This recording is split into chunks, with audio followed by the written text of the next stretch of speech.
ನೋಡ್ರಿ ಈ ಸರಳೀಕರಣಗಳನ್ನು ಹೆಂಗೆ ಮಾಡಬೇಕು ಅನ್ನೋದು ತಿಳಿಸ್ತಾನೆ ನಾನು, ನೀವು ಲಕ್ಷ್ಯ ಕೊಟ್ಟು ನೋಡ್ರಿ. 19ನೇ ಪ್ರಶ್ನೆ, ಕೆಳಗಿನವುಗಳಲ್ಲಿ ಯಾವುದು ಒಂದಕ್ಕೆ ಸಮ ಅಂತಂತ ಕೇಳ್ತಾನೆ. ಯಾವ ಕ್ರಿಯೆಗಳನ್ನು ಮಾಡಿದರೆ ಒಂದು ಬರ್ತದೆ ಅದೇ ಉತ್ತರ ಆಗ್ತಾವೆ. ಆದ್ರೂ ನಾ ಎಕ್ಸ್ಟ್ರಾ ತಿಳಿಸಿರ್ತಾನು, ಉತ್ತರ ಬಂದದ ಅಂದ್ಕೊಳ್ಳಿ ನೀವು ಬಿಟ್ಟು ಬಿಡಬೇಕು ಉತ್ತರ ಹಾಕೋದು. ಆಮೇಲೆ ಎಲ್ಲ ಗಣಿತ ಮಾಡ್ಕೋತ ಕೂಡಬೇಡ್ರಿ, ಅದಕ್ಕೆ ನಾ ಹೇಳೋದು. ಯಾಕಂದ್ರೆ ನಾನು ನಿಮಗೆ ಇರಲಿ ಅಂತ ತಿಳ್ಕೊಂಡು ಎಲ್ಲ ಗಣಿತಗಳನ್ನು ಬಿಡಿಸಿ ತೋರಿಸ್ತೀನಿ. ಉತ್ತರ ಬಂತು ಅಂದ್ರೆ ಒಂದು ಯಾವುದು ಉತ್ತರ ಬರ್ತದ ನೀವು ಅದಕ್ಕೆ ಉತ್ತರ ಹಾಕಿ ಗಣಿತ ಬಂದ್ ಮಾಡ್ಬೇಕು. ಸರ್ ಎಲ್ಲ ಗಣಿತ ತಿಳಿಸ್ಯಾರ ಅಂತ ತಿಳ್ಕೊಂಡು ನೀವು ಎಲ್ಲ ಗಣಿತ ಮಾಡ್ಕೋತ ಕೂಡ್ಲಿಕ್ಕೆ ಹೋಗ್ಬೇಡ್ರಿ. ಒಂದ್ಸಲ ಅದು ಉತ್ತರ ಒಂದು ಬಂತಾರೆ ಮುಂದಿನ ಗಣಿತಗಳು ಯಾವುವು ಒಂದು ಉತ್ತರ ಬರೋದಿಲ್ಲ. ಇದು ನೆನ್ಪಿಟ್ಕೋಬೇಕು. ಯಾಕಂದ್ರೆ ಸಣ್ಣ ಮಕ್ಕಳು ನಿಮಗೆ ಕರೆಕ್ಟ್ ತಿಳಿಸಿ ಹೇಳಬೇಕಾಗ್ತದೆ. ಸರ್ ಎಲ್ಲ ಲೆಕ್ಕ ಬಿಡಿಸಿ ನೋಡ್ಯಾರ, ನಾ ಎಲ್ಲ ಲೆಕ್ಕ ಬಿಡಿಸಿದ್ರಿಂದ ಉತ್ತರ ಬರ್ತದೆ ಹಾಕೋದು, ಹಂಗಲ್ಲ. ಉತ್ತರ ಬಂತು ಅಂದ್ರೆ ಮುಂದಿನ ಗಣಿತ ಬಿಡಿಸ್ಬಾರ್ದು. ನಿಮಗೆ ಇರಲಿ ತಿಳಿಲಿ ಅಂತ ನಾ ಬಿಡಿಸಿರ್ತಂದು ನೆನ್ಪಿಟ್ಕೊಳ್ರಿ. ಈಗ ನೋಡಿ, ಕೆಳಗಿನವುಗಳಲ್ಲಿ ಯಾವುದು ಒಂದಕ್ಕೆ ಸಮ. ಈಗ ಸದ್ಯ ಭಾಗಾಕಾರ ಕ್ರಿಯೆ ಮೊದಲು ಮಾಡಿದರೆ ಯಾವುದು? ಮೊದಲು ಯಾವ ಕ್ರಿಯೆ ಮಾಡ್ತೀರಿ? ಭಾಗಾಕಾರ ಕ್ರಿಯೆ ಮಾಡ್ತೀರಿ. ಬರೋಬ್ಬರಿ 2 ಮೈನಸ್ 4ಕ್ಕೆ 4ರಲ್ಲಿ ಭಾಗಿಸಿದರೆ ಎಷ್ಟು ಬರ್ತದೆ? 1 ಬರ್ತದೆ. 2ರಾಗ 1 ಕಳೆದ್ರೆ ಎಷ್ಟು ಬಂತು? 1 ಬಂತು. ಉತ್ತರ ಸಂಖ್ಯೆ ಏನೇ. ಇನ್ನು ಮುಂದಿನ ಮಾಡಲಿಕ್ಕೆ ಹೋಗಬಾರ್ದು. ಯಾಕೆ ಒಂದಕ್ಕೆ ಸಮ ಅಂದಂಗಿಲ್ಲ. ಒಂದು ಬಂದದ್ದು ನಿಮ್ಮ ಉತ್ತರಿಗೆ, ಒಂದು ಬಂದದಂದ್ರೆ ಮುಗೀತು. ಯಾವಾಗಲೂ ಒಂದು ಬಂದದ್ದು ಉತ್ತರಪ್ಪ ಅಂತಂದ್ರೆ ನೀವು ಮುಂದೆ ಗಣಿತ ಮಾಡ್ಕೊತ ಹೋಗ್ಬಾರ್ದು.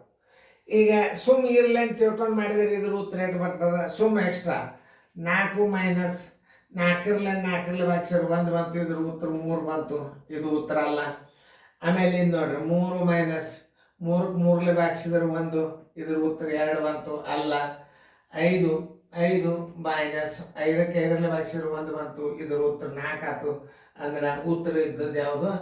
ಏನೇ ಒಂದು ಬಂದದ, ಅದಕ್ಕೆ ಉತ್ತರ ಎ ಅಂತ ಹಾಕಿಬಿಡ್ರಿ. ಕೆಳಗಿನವುಗಳಲ್ಲಿ ಯಾವುದು ಒಂದಕ್ಕೆ ಸಮ ಅನ್ನೋದು ನೀವು ತಿಳ್ಕೋಬೇಕು. ಅದು ಭಾಳ ಇಂಪಾರ್ಟೆಂಟ್ ನಿಮಗೆ. ಯಾಕಂದ್ರೆ ಈ ಗಣಿತಗಳು ಎಷ್ಟು ಮಜಾ ಇರ್ತಾವಲ್ಲ, ಒಂದು ವಿಶೇಷವಾದ ಗಣಿತ ಕಲಿತೀರಿ. ಯಾವುದು ಉತ್ತರ ಒಂದು ಬರ್ತದ ಅದೇ ಉತ್ತರ ಆಗ್ತದೆ. ಅದನ್ನು ಹೆಂಗೆ ಬಿಡಿಸ್ಬೇಕು ಅನ್ನೋದು ನಾನು ನಿಮಗೆ ಹೇಳ್ತೇನೆ. ನೋಡ್ರಿ ಈಗ ನೀವು ಮಾಡೀರಿ ಅಂತ ತಿಳ್ಕೊಂಡು, ಈಗ 10ಕ್ಕೆ ಭಾಗಿಸಿದ್ರೆ ಎಷ್ಟು ಬರ್ತದ? 10 ಒಂದಲೇ 10 ಗುಂಡ್ಲೆ ಇದ್ರ ಉತ್ತರ ಏನು ಬರ್ತದ? 1 ಬರ್ತದ. ಇದು 1 ಇಡ್ರಿ, 10 ಒಂದಲೇ 10 ಆಯ್ತು, 1 ಬರಲಿಲ್ಲ, ಉತ್ತರ ಸಂಖ್ಯೆ ಅಲ್ಲ. 4 ಗುಂಡ್ಲೆ 4ರಲ್ಲಿ 4ಕ್ಕೆ ಭಾಗಿಸಿದ್ರೆ ಏನು ಬರ್ತದ? 1 ಬರ್ತದ. 4 ಒಂದಲೇ 4 ಆಯ್ತು, ಇದು ಉತ್ತರ ಅಲ್ಲ. ಆಮೇಲೆ ಇಲ್ಲಿ ನೋಡ್ರಿ, 2 ಇಡ್ರಿ, ಗುಂಡ್ಲೆ 2ಕ್ಕೆ 2ರಲ್ಲಿ ಭಾಗಿಸಿದ್ರೆ ಏನು ಬರ್ತದ? 1 ಬಂತು. 2 ಒಂದಲೇ 2, ಇದು ಆಗಲಿಲ್ಲ. ಆಮೇಲೆ ನೋಡ್ರಿ, ಇಲ್ಲಿ ಒಂದು ಸ್ವಲ್ಪ ಹುಷಾರಿರಿ. ಇದು 3ಕ್ಕೆ 9ಕ್ಕೆ ಭಾಗಿಸಿದ್ರೆ ಏನು ಬರ್ತದ ಅನ್ನೋದು ಹೇಳತ್ತನ್ನ ನೋಡ್ರಿ. ಇದು 3 ಇಡ್ರಿ, ಇದು ಗುಂಡ್ಲೆ ಇಡಂಗೆ ಇಡ್ರಿ. ಈಗ ಇದನ್ನ 3 ಇಲ್ಲಿ ಇಟ್ಕೊಂಡು ಕಿಸಂದ ತಾಳಿಗೆ ಏನು ಮಾಡಬೇಕು? 9ರಲ್ಲೇ ಭಾಗಿಸ್ಬಿಡ್ರಿ. ನೋಡಿ 3 9 ಇದನ್ನ ಹೆಂಗೆ ಇಟ್ಕೋಬೇಕು? 3 9 ಇಟ್ಕೋಬೇಕು. ಭಾಗಾಕಾರ ಮಾಡಿದಂಗೆ ಆಯ್ತು. ನೀವು ಈಗ ಇನ್ನೊಂದ್ಸಲ ತಿಳಿಸಿ ಹೇಳ್ತಾನೆ ಅದು. ಇನ್ನು ಈಗ ಒಳಗೆ ಕನ್ಫ್ಯೂಸ್ ಮಾಡ್ಕೋಬೇಡ್ರಿ. ಈ 3ಕ್ಕೆ 9ಕ್ಕೆ ಭಾಗಿಸೋದು ಈಗ ನಿಮಗಿದು ಬೇಕಾಗಿದೆ.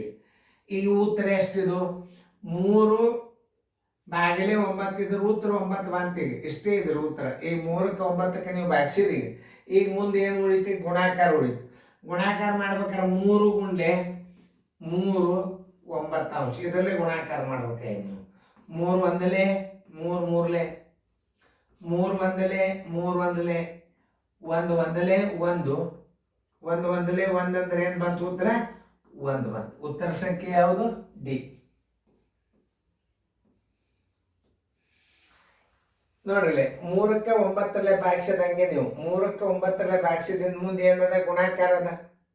ಹೆಂಗೆ ಮಾಡ್ಬೇಕನ್ನೋ ತಿಳಿತಲ್ಲ. ಇನ್ನೊಂದು ರೀತಿ ಒಳಗೆ ತಿಳಿಸ್ತೀನಿ ನಿಮಗೆ. ತೀರಾ ಅತಿ ಈಸಿ ಮೆಥಡ್ ನೋಡ್ರಿ, ಎಲ್ಲಾರು ಲಕ್ಷ ಕೊಟ್ಟು ನೋಡ್ರಿ.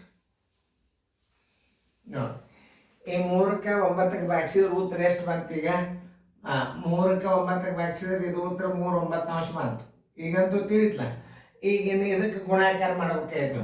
ನೀವು 3 ಇಟ್ಟಿರಿ, ಛೇದ 1 ಇಟ್ಕೋರಿ, ಗುಂಡ್ಲೆ 3 9 ಇಟ್ಕೋರಿ.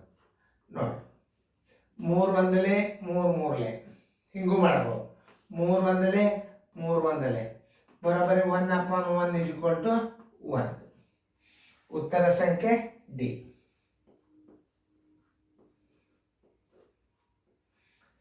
ನೀವು ಹಿಂದಿನ ಅನುಕರ ನಂಬರ್ದಾಗ ಭಾಳ ಕಲಿತೀರಿ ನೀವು ಭಿನ್ನ ರಾಶಿಗಳನ್ನು ಎಕ್ಸ್ಪರ್ಟ್. ಅದನ್ನು ಕಲ್ತೀರಿ ಅಂದ್ರೆ ಈ ಗಣಿತಗಳು ನೀವೇ ಮಾಡಿರ್ತೀರಿ, ನಾ ಹೇಳೋದೇ ಬೇಡ. ಯಾಕಂದ್ರೆ ಕ್ರಮಬದ್ಧವಾಗಿ ಅಭ್ಯಾಸ ಮುಂದಕ್ಕೆ ಹೊಂಟದು. ಆಮೇಲೆ ಇನ್ನು ಮುಂದಿನ ಎಲ್ಲ ದಶಮಾಂಶ ಗುಣಾಕಾರ ಭಾಗಾಕಾರ ಲಸ ಗಿಸ ಇನ್ನು ಮುಂದೆ ಬರ್ತಾವೆ. ಈಗ ನಿಮಗೆ ಏಳನೇ ನಂಬರ್ ಅನುಕರ ನಂಬರ್ ಅದ. ಇನ್ನು ನಾವು ಮಾರ್ಚ್ ಏಪ್ರಿಲ್ ಅನ್ಕೊಡೋದು ಎಲ್ಲ ಮಾಡಿ ಮುಗಿಸಿಬಿಡ್ತೀವಿ. ಚೆಂದಾಗಿ ಸಡನ್ನಾಗಿ ಇವತ್ತು ತಿಳ್ಕೊಂಡು ಫೇರ್ದಾಗ ಬರ್ಕೋರಿ ಚೆನ್ನಾಗಿ.